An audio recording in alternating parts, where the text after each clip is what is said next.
Bottom of the deck ಬಂದಿರುವಂತಹದ್ದು 3 of wands ಬಂದಿದೆ. Envisioning of future, ನಿಮ್ಮ ಭವಿಷ್ಯತ್ತಿನ ದೃಷ್ಟಿಯನ್ನ ಗಮನದಲ್ಲಿಟ್ಕೊಂಡು ನಿಮ್ಮ ಭವಿಷ್ಯತ್ತಿನಲ್ಲಿ ಚೆನ್ನಾಗಿರ್ಬೇಕು ಅನ್ನುವಂತಹ ಗಮನದಲ್ಲಿಟ್ಕೊಂಡು ನೀವು ಆಲೋಚನೆಯನ್ನ ಮಾಡ್ತಾ ಇರುವಂತಹದ್ದು, ಮುಂದೆ ಹೋಗ್ತಾ ಇರುವಂತಹದ್ದು ರೆಪ್ರೆಸೆಂಟ್ ಆಗ್ತಾ ಇದೆ. ನಿಮ್ಮ ಲವ್ ಲೈಫಿನ ವಿಚಾರವಾಗಿ ನಲ್ಲಿ ಬಹಳಷ್ಟು ಫುಲ್ಫಿಲ್ಮೆಂಟ್ ಗಳಿತ್ತು, ಸಮಾಧಾನ ಇತ್ತು, ಸಂತೋಷದಿಂದ ಇದ್ರಿ, ಬಹಳಷ್ಟು ಕೇರಿಂಗ್ ನಿಂದ ಇದ್ರಿ ಮತ್ತು ಅದರಲ್ಲಿ ಕೆಲವೊಂದು ರೀತಿಯ ಆಲೋಚನೆಯನ್ನ ಕೂಡ ಮಾಡ್ತಾ ಇದ್ರಿ. ಏನು ರೀತಿಯ ತೊಂದರೆಗಳಾಗಬಾರ್ದು, ಈ ಲವ್ ಲೈಫಿನಿಂದ ನನಗೆ ಯಾವುದೇ ರೀತಿಯ ತೊಂದರೆಗಳಾಗಬಾರ್ದು ಅನ್ನೋಂತಹ ಚಿಂತೆ ಕೂಡ ನೀವು ಪಾಸ್ಟಿನಲ್ಲಿಯೂ ಕೂಡ ಸ್ವಲ್ಪ ಇದ್ದಿದ್ದು ರೆಪ್ರೆಸೆಂಟ್ ಆಗ್ತಾ ಇದೆ. ಖುಷಿ ಇತ್ತು, ಸಮಾಧಾನ ಇತ್ತು, ಬಹಳ ಕೇರಿಂಗ್ ಇಂದ ಇರ್ತಾ ಇದ್ರಿ, ಬಟ್ ಅಲ್ಲಿ ಸ್ವಲ್ಪ ಚಿಂತೆ ಕೂಡ ಇದ್ದಂತಹದ್ದು ನಿಮ್ಮ ಪಾಸ್ಟಿನಲ್ಲಿ ಲವ್ ಲೈಫಿನ ವಿಚಾರವಾಗಿ ರೆಪ್ರೆಸೆಂಟ್ ಆಗ್ತಾ ಇದೆ. ಭಯ ಏನಿರ್ಲಿಲ್ಲ, ಸ್ವಲ್ಪ ರೀತಿಯ ಚಿಂತೆಗಳು ನಿಮ್ಮಲ್ಲಿ ಇದ್ದಂತಹದ್ದು ರೆಪ್ರೆಸೆಂಟ್ ಆಗ್ತಾ ಇದೆ. ನೆಕ್ಸ್ಟ್ ಅಟ್ ದ ಪ್ರೆಸೆಂಟ್ ನಲ್ಲಿ ಏನಾಗ್ತಾ ಇದೆ ಅನ್ನೋದನ್ನ ನೋಡೋಣ. ಅಲ್ಲಿಯೂ ಸ್ವಲ್ಪ ಚಿಂತೆ ಇತ್ತು, ಇಲ್ಲಿನೂ ಕೂಡ ಯೋಚನೆಯನ್ನ ಮಾಡ್ತಾ ಇದ್ದೀರಾ. ಎಲ್ಲವೂ ಚೆನ್ನಾಗಿದೆ, ಸಮಾಧಾನವಾಗಿದೆ, ಎಲ್ಲವೂ ಚೆನ್ನಾಗಿ ಆಗ್ತಾ ಇತ್ತು, ಆದ್ರೆ ಲಾಸ್ಟ್ ಅಲ್ಲಿ ಯಾಕೆ ಹಿಂಗ್ ಆಗ್ತಾ ಇದೆ ಅಂತ ಅಟ್ ಪ್ರೆಸೆಂಟ್ ನಲ್ಲಿ ನಿಮ್ಮ ಲವ್ ಲೈಫಿನ ವಿಚಾರವಾಗಿ ಯೋಚನೆಯನ್ನ ಮಾಡ್ತಾ ಇರುವಂತದ್ದು ರೆಪ್ರೆಸೆಂಟ್ ಆಗ್ತದೆ. ಈ ಕಾರ್ಡಿಗೆ ನಾನು ಕ್ಲಾರಿಫಿಕೇಶನ್ ಕಾರ್ಡ್ ಅನ್ನು ತಗೊಂಡಾಗ 7 ಆಫ್ ವ್ಯಾಂಡ್ಸ್ ಬಂದಿದೆ. ಡಿಫೆನ್ಸಿವ್ನೆಸ್ ಅನ್ನ ರೆಪ್ರೆಸೆಂಟ್ ಮಾಡ್ತಾ ಇದೆ.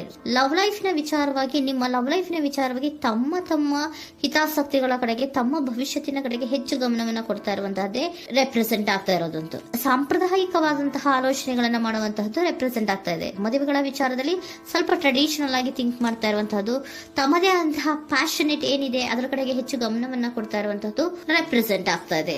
ನಿಮ್ಮ ಲವ್ ಲೈಫಿನ ವಿಚಾರದಲ್ಲಿ ಈಗ ಸ್ವಲ್ಪ ಕೆಲವೊಂದು ರೀತಿಯ ಆಲೋಚನೆಗಳನ್ನ ನೀವು ಮಾಡ್ತಾ ಇರುವಂತಹದ್ದು ಇಲ್ಲಿ ರೆಪ್ರೆಸೆಂಟ್ ಆಗ್ತಾ ಇದೆ. ಇನ್ ಫ್ಯೂಚರಿನ ದೃಷ್ಟಿಯಿಂದ ಏನಾಗುತ್ತೋ, ಹೇಗಾಗುತ್ತೋ, ಹೆಂಗಿರುತ್ತೋ ಅನ್ನುವಂತಹ ಆಲೋಚನೆಗಳನ್ನ ನೀವು ಮಾಡ್ತಾ ಇರುವಂತಹದ್ದು ರೆಪ್ರೆಸೆಂಟ್ ಆಗ್ತದೆ. ಇನ್ ಇಮಿಡಿಯೇಟ್ ಫ್ಯೂಚರ್ ನಲ್ಲಿ ಕೂಡ ನಿಮ್ಗೆ ಪೊಸೆಸಿವ್ನೆಸ್ ಅನ್ನ ರೆಪ್ರೆಸೆಂಟ್ ಮಾಡ್ತಾ ಇದೆ. ಎಲ್ಲವನ್ನ ತಮ್ಮ ಕಂಟ್ರೋಲ್ ನಲ್ಲೇ ಇಟ್ಕೊಬೇಕು, ಯಾವುದನ್ನು ಓಪನ್ ಅಪ್ ಆಗಿ ಮಾತಾಡಬಾರ್ದು. ನಾನು ಭವಿಷ್ಯತ್ತಿನ ದೃಷ್ಟಿಯಿಂದ ನನ್ನ ಹಣಕಾಸಿನ ಬಗ್ಗೆ ಹೆಚ್ಚು ಗಮನವನ್ನ ಕೊಡಬೇಕೇ ಹೊರತು ಲವ್ ಲೈಫಿನ ವಿಚಾರದಲ್ಲಿ ಅಷ್ಟು ಗಮನವನ್ನ ಸದ್ಯದ ಮಟ್ಟಿಗೆ ಕೊಡ್ತಾ ಇರುವಂತಹದ್ದು ಇಲ್ಲೇನು ರೆಪ್ರೆಸೆಂಟ್ ಆಗ್ತಾ ಇಲ್ಲ. ಆಫ್ ಪಾರ್ಟಿಗಳಿಗೆ ನಾನು ಕ್ಲಾರಿಫಿಕೇಶನ್ ಕಾರ್ಡ್ ಅನ್ನ ಕೊಟ್ಟಾಗ ಅವ್ರು ಓಪನ್ ಅಪ್ ಆಗದೆ ಇರೋದೇ ನೀವು ಕೆಲವೊಂದು ರೀತಿಯ ಆಲೋಚನೆಗಳನ್ನ ಅಥವಾ ಚಿಂತೆಗಳನ್ನ ಮಾಡ್ತಾ ಇರುವಂತಹದ್ದು ರೆಪ್ರೆಸೆಂಟ್ ಆಗ್ತಾ ಇದೆ. ಯಾವುದನ್ನು ಕೂಡ ಓಪನ್ ಅಪ್ ಆಗಿ ಹೇಳ್ತಾ ಇಲ್ಲ ಇರೋದೇ ನಿಮ್ಮ ಚಿಂತೆಗಳಿಗೆ ಕಾರಣವಾಗಿರುವಂತಹದ್ದು. ಮತ್ತೆ ಹಣಕಾಸಿನ ಆಲೋಚನೆಗಳನ್ನ ಮಾಡಿಕೊಂಡು ಇನ್ವೆಸ್ಟರಿಂಗ್ ಫ್ಯೂಚರ್ ನ ಗಮನದಲ್ಲಿ ಇಟ್ಕೊಂಡು ಅವರು ಮೂವ್ ಆನ್ ಆಗ್ತಾ ಇರುವಂತಹದ್ದು, ನಿಮ್ಮ ಲವ್ ಲೈಫಿನ ವಿಚಾರಕ್ಕೆ ಮೂವ್ ಆನ್ ಆಗ್ತಾ ಇರುವಂತಹದ್ದು, ಪ್ರೀತಿಯನ್ನ ಬಿಟ್ಟು ಮುಂದೆ ಹೋಗ್ತಾ ಇರುವಂತಹದ್ದು ರೆಪ್ರೆಸೆಂಟ್ ಆಗ್ತಾ ಇದೆ. ಕೆಲವೊಬ್ಬರಿಗೆ ಸ್ವಲ್ಪ ಕ್ವಿಕ್ ಆಕ್ಷನ್, ಕ್ವಿಕ್ ಥಿಂಕಿಂಗ್ ಅನ್ನ ಮಾಡಿ ಮುಂದೆ ಹೋಗ್ತಾ ಇರುವಂತಹದ್ದು, ಬೇಜಾರಿನಿಂದ ಮುಂದೆ ಹೋಗ್ತಾ ಇರುವಂತಹದ್ದು ರೆಪ್ರೆಸೆಂಟ್ ಆಗ್ತಾ ಇದೆ. ಥರ್ಡ್ ಕಾರ್ಡಿನಲ್ಲಿಯೂ ಕೂಡ ದ ವರ್ಡ್ ಕಾರ್ಡ್ ರೆಪ್ರೆಸೆಂಟ್ ಆಗ್ತಾ ಇದೆ. ಅಂದ್ರೆ word is represented by ending ಅನ್ನ ರೆಪ್ರೆಸೆಂಟ್ ಮಾಡುತ್ತೆ. ಬೇಜಾರಿನಿಂದ ಕೆಲವೊಂದು ಲವ್ ಲೈಫಿನ ವಿಚಾರವಾಗಿ ಎಂಡಿಂಗ್ ಅನ್ನ ಮಾಡುವಂತಹದ್ದು ರೆಪ್ರೆಸೆಂಟ್ ಆಗ್ತಾ ಇದೆ.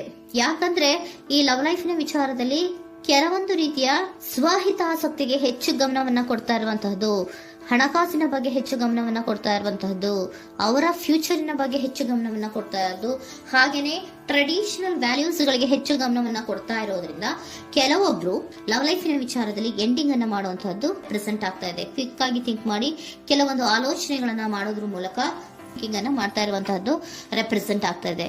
ಮತ್ತೆ ಕೆಲವೊಬ್ರು ಯಾವುದನ್ನು ಕೂಡ ಓಪನ್ ಅಪ್ ಆಗಿ ಹೇಳ್ಕೊಳ್ದಿರಾ ಪೊಸೆಸಿವ್ನೆಸ್ ಆಗಿರುವಂತಹದ್ದು ರೆಪ್ರೆಸೆಂಟ್ ಆಗ್ತಾ ಇದೆ. ನಿಮ್ಮ ಲವ್ ಲೈಫಿನ ವಿಚಾರವಾಗಿ ಯಾವುದನ್ನು ಕೂಡ ಓಪನ್ ಅಪ್ ಆಗಿ ಹೇಳ್ಕೊತಾ ಇಲ್ಲ, ಸುಮ್ನೆ ಮುಂದೆ ಹೋಗ್ತಾ ಇರುವಂತಹದ್ದು ರೆಪ್ರೆಸೆಂಟ್ ಆಗ್ತಾ ಇದೆ.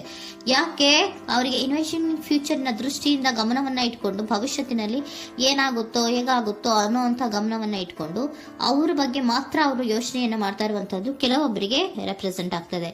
ಮತ್ತೆ ಕೆಲವೊಬ್ರು ಬಹಳ ಡಿಫೆನ್ಸಿವ್ ಆಗಿರುವಂತಹದ್ದು, ತಮಗೇನು ತೊಂದರೆ ಆಗಬಾರ್ದು ಲವ್ ಲೈಫಿನಿಂದ ಅನ್ನುವಂತಹ ಗಮನವನ್ನ ಇಟ್ಕೊಂಡು ಬಹಳ ಟ್ರೆಡಿಷನಲ್ ಆಗಿ ಈಗ ಯೋಚನೆಯನ್ನ ಮಾಡ್ತಾ ಇರುವಂತಹದ್ದು ಅಟ್ ಪ್ರೆಸೆಂಟ್ ನಲ್ಲಿ ರೆಪ್ರೆಸೆಂಟ್ ಆಗ್ತದೆ. ಹಿಂದೆ ನಿಮ್ಮಲ್ಲಿ ಸಂತೋಷ ಇತ್ತು, ಸಮಾಧಾನ ಇತ್ತು, ಬಹಳ ಕೇರಿಂಗ್ ಇತ್ತು, ಆದ್ರೂ ಕೂಡ ನಿಮ್ಮಲ್ಲಿ ಕೆಲವೊಂದು ಯೋಚನೆಗಳು ಇದ್ದೇ ಇತ್ತು. ಭಯ ಇಲ್ಲ ಅಂದ್ರೂ ಕೂಡ ಸ್ವಲ್ಪ ಆಲೋಚನೆಗಳನ್ನ ಮಾಡ್ತಾ ಇರುವಂತಹದ್ದು, ನನಗೇನು ತೊಂದರೆ ಆಗಬಾರ್ದು, ಯಾವುದೇ ರೀತಿಯ ತೊಂದರೆಗಳಾಗಬಾರ್ದು ಅನ್ನುವಂತಹ ಆಲೋಚನೆಯನ್ನ ಮಾಡ್ತಾ ಇರುವಂತಹದ್ದೇ ನಿಮ್ಮ ಲವ್ ಲೈಫಿನಲ್ಲಿ ರೆಪ್ರೆಸೆಂಟ್ ಆಗ್ತಾ ಇರೋದು. ಏಂಜಲ್ ಗೈಡೆನ್ಸ್ ಅನ್ನ ತಗೊಂಡ್ಬಿಡೋಣ. ನೋ ನೀಡ್ ಟು ವರಿ, ಯಾವುದಕ್ಕೂ ನೀನು ಭಯವನ್ನ ಪಡುವಂತಹ ಅವಶ್ಯಕತೆ ಇಲ್ಲ. ಟೇಕ್ ಎ ಆಕ್ಷನ್ಸ್ ಅನ್ನ ತಗೋ. ಇಫ್ ಯು ಬಿಲೀವ್, ನಿನ್ಗೆ ನಂಬಿಕೆ ಇದೆಯಾ, ಸಿಚುಯೇಷನ್ ವಿಲ್ ಇಂಪ್ರೂವ್, ಸಿಚುಯೇಷನ್ ಅನ್ನೋದು ಇಂಪ್ರೂವ್ ಆಗುತ್ತೆ.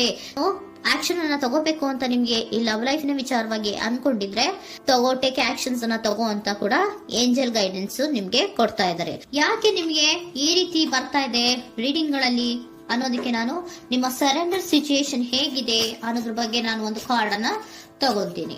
It is a healthy to set boundaries in relationship. Healthy set boundaries ಅನ್ನ ಮಾಡ್ತಾ ಇದ್ದೀರಾ? ಯಾರೋ ನಿಮ್ಮ ಲವ್ ರಿಲೇಶನ್ಶಿಪ್ ನ ವಿಚಾರದಲ್ಲಿ ಹೆಲ್ದಿ ಬೌಂಡ್ರೀಸ್ ಅನ್ನ ಸೆಟ್ ಮಾಡ್ತಿದ್ದೀರಾ? Practice experiencing your needs. ಏನ್ ಬೇಕು ನನಗೆ ಅನ್ನೋದ್ರ ಬಗ್ಗೆ ಈಗ ಆಲೋಚನೆಯನ್ನ ಮಾಡ್ತಾ ಇರುವಂತದ್ದು. Remember that no is a complete sentence. No ಅನ್ನೋದೇ ಒಂದು ಕರೆಕ್ಟ್ ಆಗಿರುವಂತಹ ಸೆಂಟೆನ್ಸ್ ಅಂತ ಅವರು ಹೇಳ್ತಾ ಇದ್ದಾರೆ. ಸರೆಂಡರ್ ಸಿಚುಯೇಷನ್ ಯಾಕೆ ನಿಮ್ಗೆ ಎಂಡಿಂಗ್ ಅನ್ನ ರೆಪ್ರೆಸೆಂಟ್ ಮಾಡ್ತಾ ಇದೆ ಅಂದ್ರೆ, ಕೆಲವೊಂದು ರೀತಿಯ ಹೆಲ್ದಿ ಬೌಂಡ್ರೀಸ್ ಅನ್ನ ಹಾಕೋತಾ ಇದ್ದಾರೆ. ನಾನು ಹೀಗೆ ಇರಬೇಕು, ನಾನು ಭವಿಷ್ಯತ್ತಿನ ಕಡೆಗೆ ಹೆಚ್ಚು ಗಮನವನ್ನ ಕೊಡಬೇಕು, ನನ್ನ ಲವ್ ಲೈಫಿಗಿಂತ ನನ್ನ ಹಣಕಾಸಿನ ಬಗ್ಗೆ ಹೆಚ್ಚು ಗಮನವನ್ನ ಕೊಟ್ಟು ಕೆಲವೊಂದು ರೀತಿಯ ನಮ್ಮ ಜೀವನದಲ್ಲಿ ಟ್ರೆಡಿಷನ್ ವ್ಯಾಲ್ಯೂಸ್ ಗಳಿಗೆ ಹೆಚ್ಚು ಗಮನವನ್ನ ಕೊಡಬೇಕು ಅನ್ನೋದ್ರ ಕಾರಣಗಳಿಗೆ ಕೆಲವೊಬ್ರು ನಿಮ್ಮ ಲವ್ ಲೈಫಿನ ವಿಚಾರದಲ್ಲಿ ಎಂಡಿಂಗ್ ಅನ್ನ ಮಾಡುವಂತಹದ್ದು ರೆಪ್ರೆಸೆಂಟ್ ಆಗ್ತದೆ. ಯಾಕೋ ಕೆಲವೊಬ್ರು ಹೆಲ್ದಿ ಬೌಂಡ್ರೀಸ್ ಗಳನ್ನ ಹಾಕೋತಾ ಇರುವಂತಹದ್ದು ರೆಪ್ರೆಸೆಂಟ್ ಆಗ್ತಾ ಇದೆ. ಅದಕ್ಕೇನೆ ನಿಮ್ಗೆ ಏಂಜಲ್ ಗೈಡೆನ್ಸ್ ಕೂಡ ಕೊಟ್ಟಿರುವಂತಹದ್ದು. No need to worry. ಅದಕ್ಕೆ ಹೆಲ್ದಿ ಬೌಂಡ್ರೀಸ್ ಅನ್ನ ಹಾಕೋತಾ ಇರೋದಕ್ಕೇನು ನೀನು ಆಲೋಚನೆಯನ್ನೇನು ವರಿ ಏನು ಮಾಡ್ಕೊಂಬೇಡ. ಸಿಚುಯೇಷನ್ ಅನ್ನೋದು ಖಂಡಿತ ಇಂಪ್ರೂವ್ ಆಗುತ್ತೆ. ಇಫ್ ಯು ಬಿಲೀವ್, ನಿನಗೆ ನಂಬಿಕೆ ಇದೆಯಾ, ಟೇಕ್ ಆಕ್ಷನ್. ಕೆಲವೊಂದು ಆಕ್ಷನ್ಸ್ ಗಳನ್ನ ತಗೋ ಅಂತ ಹೇಳ್ತಾ ಇದ್ದಾರೆ.